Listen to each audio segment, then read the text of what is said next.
Hello, and welcome to a video that I've wanted to make for a very, very long time.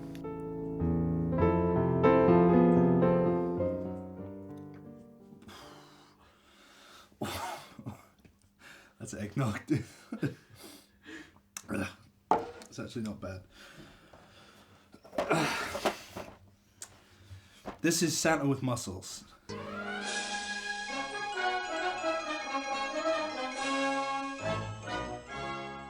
Santa with Muscles was a film that was actually released theatrically in the year of 1996, a year totally devoid of movies of any quality whatsoever. This is a film with a 2.6 score on IMDb, 23% on Rotten Tomatoes, and a film so excellent that one of the original writers apparently sued to get his name removed from the credits. It was also co-produced by Jordan Belfort, more commonly known as the Wolf of Wall Street. Yes, that Wolf of Wall Street. Clearly this is a film with a lot going for it, so what do you say? Shall we take a look? I guess it really doesn't matter what you say, does it? This is Santa with Muscles. Our story begins with a young girl, and definitely not a board of middle-aged writers, writing a letter to Santa Claus. But things have been kinda hard for my friends and the people in my town. Mr. Frost and his men have been real bullies to everyone in Lakeville. That's where I live. It would seem that an evil germaphobe has moved into the neighbourhood and is forcing people to sell their lands to him through what can only be described as acts of terror. Hey, you come back here! Come back here! Hey, come back here! I mean, stealing a Christmas tree? Who would do such a terrible thing? Oh, fantastic lads, just over there in the corners. Yeah, perfect. Ah, that's great. Oh man. Thank you so much. Thank you, appreciate it. It's at this point in the film that we're introduced to the big man himself as he infiltrates a heavily guarded mansion. Mamma mia! As it turns out, Hulk Hogan is actually the owner of this mansion, and this band of stereotypes are his staff who attack him to help him exercise. Hogan gives them all a dressing down as he walks over to a table full of his own products? I'm sorry, but what kind of person keeps a table of their own products just lying around like that? I mean, you'd have to be a total egotist to do something like that. Okay guys, let's go kick some paintball butt. Let's roll. So Hulk Hogan and his friends go out to play a rousing game of capture the flag with paintball guns, motorbikes and military Hummers, as you do. Unfortunately for them, they attract unwelcome attention from the law, who believe that the convoy are a band of terrorists and give chase. Of course, it's at this point that Hulk and his gang are sensible enough to pull over, explain the situation and get away with just a minor Why don't you just pull over? Rule number 20, never surrender. Hulk Hogan takes off for a nearby shopping centre, sneaking into the back and evading police officers who are for some reason pursuing him and not the convoy of bikes and Hummers who are still riding around outside. It's at this point that Hulk Hogan finds a Santa suit and we get the money shot.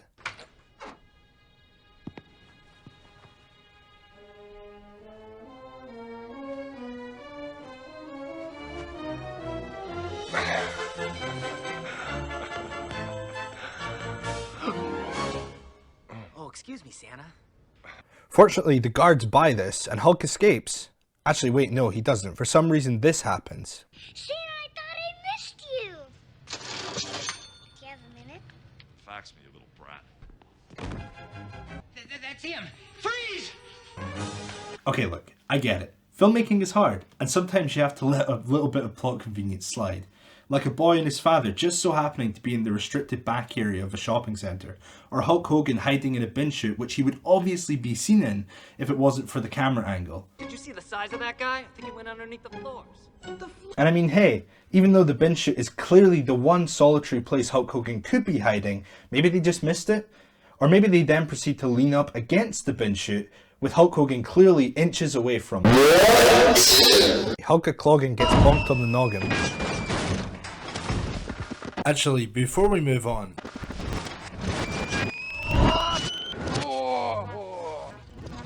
I guess I should introduce our side character Lenny, played by Don Stark. Lenny's in a bit of trouble because he owes something like $50 to the Mafia. Luckily for him, Santa Claus has gone missing. I got $50 for the first elf that brings me Santa Claus. It appears my luck may have just changed. When Hulk Hogan dressed as Santa Claus literally falls into Lenny's lap, Lenny discovers Hulk's wallet filled with cash. I'm rich! I'm richer than rich! I'm too rich! Merry Christmas to all! And to all! Good night! In this situation, Lenny does what any sane man would do. Convinces Hulk Hogan he's Santa Claus. Santa! What? You're Santa Claus! Santa! No. Yes! No. Yes! Are you sure? Yes! Who's the one who got hit on the head, huh? Oh, ooh, let's go. I'll explain it to you on the way. Work with me. Here we go. Oh. Ah, all right. This will be good.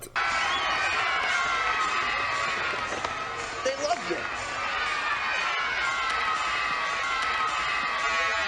You look beautiful today, little girl. What can Santa get you for Christmas? You know one of those? Oh, golf ball. No. Pocket knife. No. Electric razor. But it gets even better, because at this point, two local Neds decide to take the opportunity to pull off what can only be described as the heist of the century. Would you hurry up? My mom could have done this. Get your hand on your cheese. This thing's heavy. Honestly, ma'am, when you're stealing what amounts to probably $40 from an orphanage charity drive, and you do it like this, and you mess it up, the writers probably have it out for you.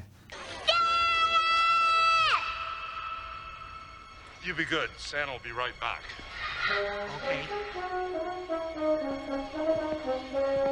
Someone's been very naughty. What are you gonna do about it, Santa? Give me a lump of coal?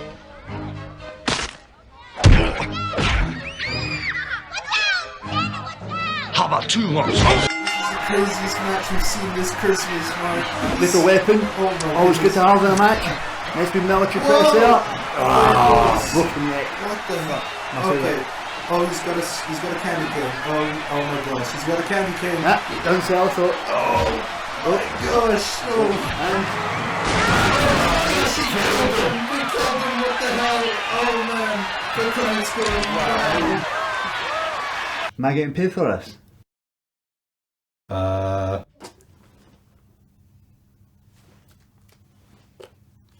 Thanks, Mark. So now that the plot has officially run out of threads, Santa decides to visit the orphanage from the start for some reason. He arrives just in time to see the villains once again up to no good. When you get off from the home, you better stop now. You're gonna have to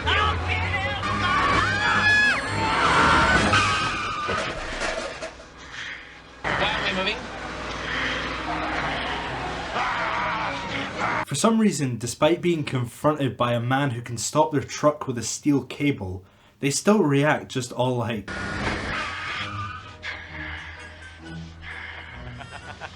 Merry Christmas, Santa!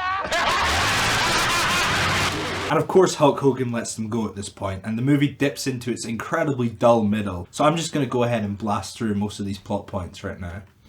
Hulk Hogan agrees to stay in the orphanage for some reason. I'm not really sure why. It might have something to do with some sort of, like, awakening. Good night, Santa.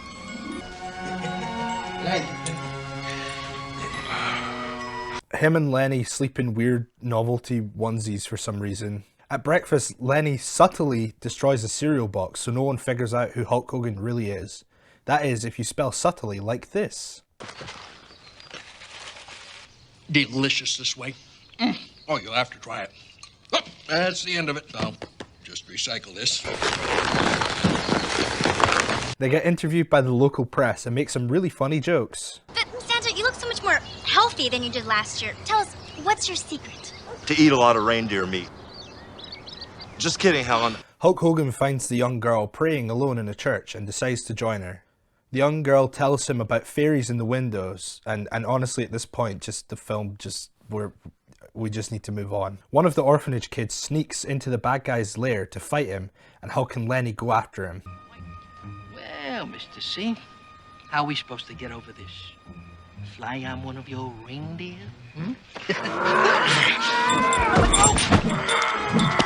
Was that necessary? Okay, let's go. They discover the villain's main motivation, and Hulk asks everyone what's underneath the orphanage. Water and power lines. Telephone cables? Sure.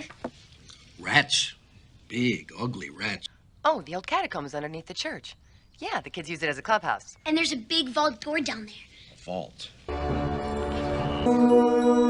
What's under my house? I don't know, probably cables, internet, fiber, rats, mice, probably.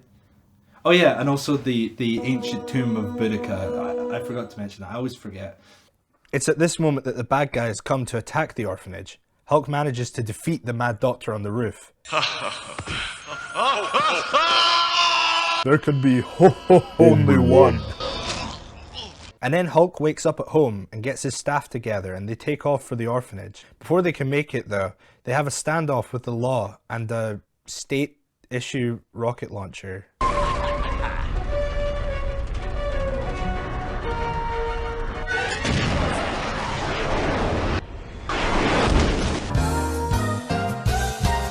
They break into the orphanage, murder the 3 henchmen, and then confront Frost in the catacombs. Also, Lenny does this. Hulk and Frost then have a lightsaber fight because it turns out they were both orphans at the orphanage, and honestly, who cares at this point? Hulk beats him and they destroy Frost's suit and they leave him to die of exposure to bad writing. Then the orphanage explodes. Wait, what? The orphanage explodes, really?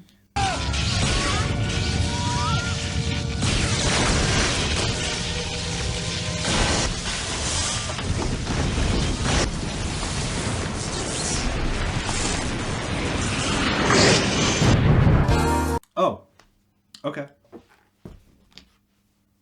That was Santa with Muscles. You know, for as much as I've been digging on this film, there are many aspects that I actually genuinely enjoy.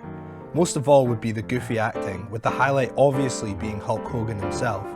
The way that this pro wrestler, this huge intimidating man, delivers his lines like he's an excited 2-year-old honestly never fails to get a laugh out of me.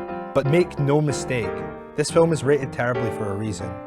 I did a fair bit of reshuffling and re-editing for this review, just to make the film more entertaining as a whole. I cut out a ton of stuff, like a whole subplot about Lenny trying to get Hulk's money from his bank account, or all of the scenes from the villains which go nowhere and serve nothing to the film. Like, don't get me wrong, the film is still fun in ways, but if any of you actually decide to watch it, you'll see what I mean when I say that the pacing is terrible. All in all, I think we can agree that this film was a mistake, but an entertaining mistake nonetheless. And so I give this film a final score of...